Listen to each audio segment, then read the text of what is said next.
So you might be in a situation where you're wanting to go ahead and basically dry out your particular PlayStation 5 controller charging port. So there can be some issues sometimes where your PlayStation 5 controller, the charging port at the very top has some water inside of it, and you might be trying to go through and basically trying to see if you can clean it out.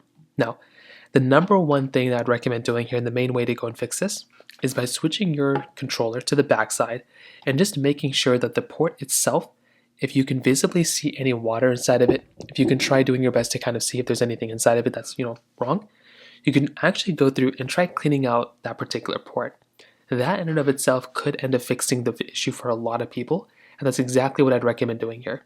Take this port, grab a napkin of some sort, and try cleaning out the inside of that port. Like I said, for a lot of people, that might end up fixing it for you, and that's exactly what I'd recommend doing.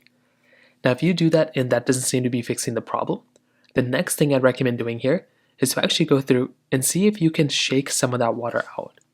So just like I've said in my other videos, see if you can visibly shake some of that water outside of this controller. Sometimes that might end up fixing the problem too.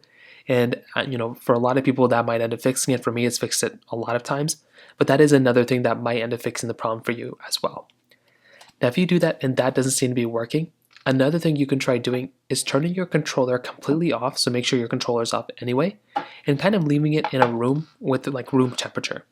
So just make sure it's kind of maybe a little bit more warm in that room, and let the water kind of drip out and naturally just evaporate from that controller while your controller is off.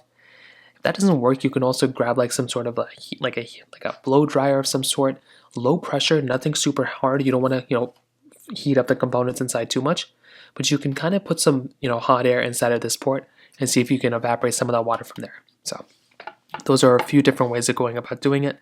If you have any other thoughts or questions, please let me know in the comment section below. Hit the like button, that will mean so much, but definitely hit that subscribe button.